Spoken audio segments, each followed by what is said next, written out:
de tolerância. Bom dia a todas e a todos. Bom dia aos senhores senadores e aos colegas que estão aqui representados para se manifestarem nessa audiência.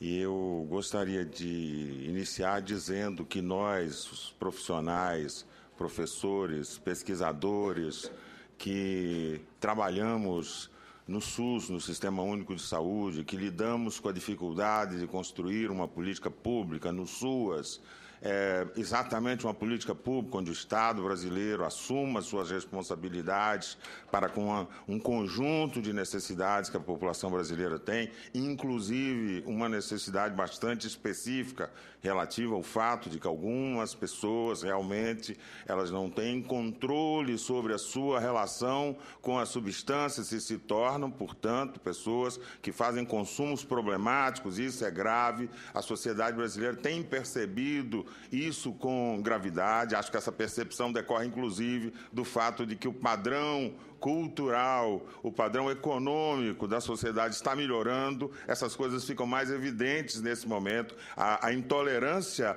curiosamente, ela aumenta nessa hora em que o padrão geral melhora. Torna-se inadmissível que algumas vidas se percam dessa maneira. Isso gera um clamor social, isso gera uma demanda social por resposta, mas eu queria aqui dizer que nós, os trabalhadores, aqueles que lutamos pela construção das políticas públicas de saúde e de assistência social, né, estávamos esperando, ansiosos, a retomada da discussão sobre um projeto de lei relativo ao tema das drogas necessário à sociedade brasileira. E eu estou dizendo, estamos esperando ansiosos, porque nós consideramos que o processo de aprovação, com todo respeito à Casa Legislativa, da Câmara dos Deputados, mas nós achamos que o processo de produção da discussão não foi um processo de boa qualidade. Eu pediria à mesa para poder exibir o pequeno vídeo que eu trouxe, que eu acho que exemplifica isso, por favor. É 1 minuto e meio, que traduz, nós que acompanhamos aquela sessão onde esse projeto foi votado, acompanhamos atentamente a votação desse projeto e esse vídeo reflete o clima de aprovação daquele projeto. Um clima de dar respostas talvez um tanto pirotécnicas para um problema grave que a sociedade brasileira tem. Resposta, talvez, para as ruas que depois se insurgiram e retornaram dizendo que não é disso que nós queremos. Nós queremos respostas mais profundas, inclusive respostas que revelem a sintonia dessas casas legislativas com as necessidades reais, com as formas reais da população viver e experimentar os problemas. O que a população quer é apoio, assistência. Ela não quer leis apenas para responder os aspectos midiáticos, para responder os anseios que a Rede Globo às vezes produz, dizendo que as coisas são mais graves do que são, né? Então, a aprovação desse projeto, a hora que pudesse liberar, porque senão... Não tem problema. A gente passa. Está vendo algum problema técnico? Não tem problema. É porque eu vou contar, não tem problema. É a deputada Jandira Fegali dizendo no plenário: os deputados votaram e não sabem o que foi votado. Ela fez essa declaração no plenário. E eu quis trazer aqui para essa casa, para perceber, para retornar, para trazer o clima que às vezes se perde de uma casa para outra, das formas como os projetos são aprovados. E como essas aprovações, muitas vezes, elas respondem a certos interesses. São legítimos. O problema é que o Brasil, esse país de 200 milhões de habitantes, não pode se dar ao luxo de aprovar uma lei que já nasça condenada a ser uma lei que não pega, que não vinga, uma lei que não é capaz de traduzir realmente as necessidades da população. E eu acho que o projeto PL que chega aqui, também concordo que melhorado em relação à sua versão original, muito melhorado.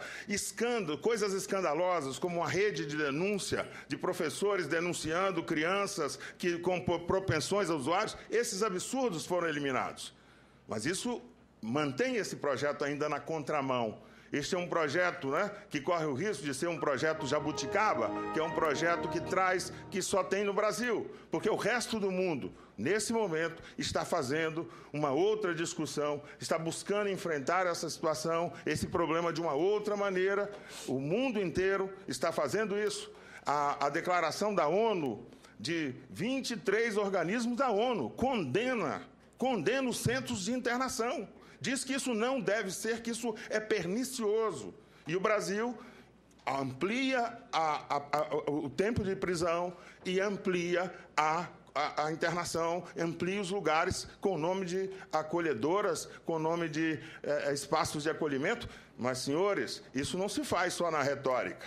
É preciso que isso se faça na vida das pessoas. E a demonstração que nós temos da vida institucional, que nós conhecemos, que nós relacionamos na interface, porque trabalhamos no SUS, trabalhamos no SUAS, e relacionamos na interface com o verdadeiro quadro institucional das chamadas comunidades terapêuticas, o que nós temos para contar não é essa a adequação como foi aqui apresentado, que efetivamente são situações excepcionais. Então, os senadores, o Senado é uma casa revisora. O Senado é exatamente o lugar onde essa ordem de pressão social deve dar lugar a uma atitude reflexiva, a uma atitude de pensamento. E o Senado sabe que não tem pirotecnia social, o Senado sabe que é profundo, que os problemas só se resolvem quando efetivamente o melhor da inteligência está reunida e pensando e trazendo a opinião, inclusive, da inteligência popular, da inteligência social, das nossas centrais sindicais, trazendo para esse debate, não um debate de especialistas, de médicos, psicólogos, que sabem o que tem que fazer com as pessoas que usam drogas. Porque esse não é um problema exclusivamente sanitário, esse é um problema profundamente social. E como problema social, acredito que nós precisamos de mais do que esse projeto propõe para enfrentarmos esse problema social. Vamos ver se funciona o vídeo. Pois não. Presidente, o PDT libera a sua bancada em função das divergências que existem, então vamos deixar da consciência de cada um. Como voto o PTB? PSC, meu amigo. O PTB já votou. Desculpe, calma. É que o PTB já tinha votado. O PDT liberou, o PTB não, o PSC. O PSC vota sim. Como é que vota o PCdoB? Senhor presidente, em primeiro lugar eu quero apenas reiterar aqui a surpresa nossa em relação à votação do projeto da forma como foi feita. Temos um imenso respeito pelo deputado Osmar Terra e pelo deputado Carimbão. Reconhecemos o esforço, mas o PCdoB tinha uma série de questões dentro desse texto de divergência e, portanto, a bancada estava dividida, iria liberar o seu voto em relação ao projeto para cada um expressar a sua posição. Como eu, por exemplo, votaria contra o projeto, como outros deputados da bancada. Nesse momento, que a única coisa que a gente pode afirmar aqui, diante já do fato consumado, infelizmente, como foi feito aqui, muita gente ainda nem sabe que o projeto foi votado aqui. Tem um monte de gente perguntando, perdido aqui. É bom dizer que nós queremos manter o texto, que pelo menos o confronto com a indústria de bebida na relação com a saúde, nós temos que garantir. Então, nós queremos manter o texto contra esse lobby pesado que está sendo feito aqui, porque esclarecer a população dos malefícios da mesma forma como o tabaco é fundamental. Até porque, presidente, não há por que não fazermos isso. Isso contribui para a sociedade, porque droga é droga. Álcool é droga, é o maior problema de saúde pública do mundo é álcool, como cigarro também. Então, por que não, pelo menos, orientar a população em relação aos seus malefícios? Então, o PCdoB vota sim ao texto, reiterando a sua crítica pela forma como foi votado o projeto. Que quis dedicar esse vídeo porque ele reflete, talvez, o clima da aprovação, a frustração por parte de amplos setores. E aí eu queria trazer a posição do Conselho Federal em relação ao tema das drogas na sociedade brasileira hoje, que é a seguinte: o grande problema da sociedade brasileira na relação com o tema das drogas é a má qualidade, é o amadorismo, é o terrorismo social com que esse tema tem sido debatido. O principal remédio para a sociedade brasileira enfrentar as drogas e para qualquer sociedade é informação de boa qualidade, farta, dialogante, democrática, com o debate sendo proposto, sendo aberto para que todos participem dele.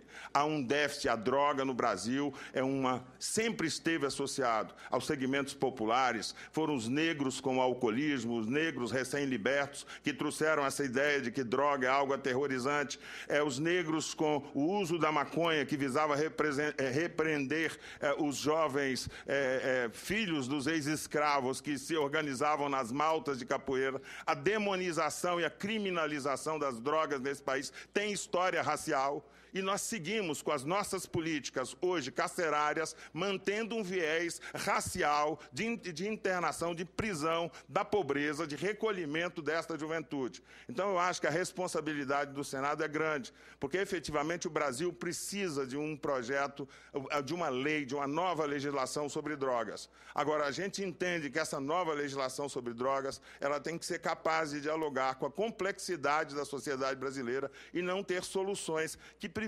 acaba privilegiando apenas a inclusão de um tipo de entidade, quiçá se existirá no futuro, se ela veio para ficar, se é perene, fruto, sim, de um espaço de tempo onde o Estado não se ocupou disso, mas hoje o Estado quer se ocupar com SUS e com SUAS.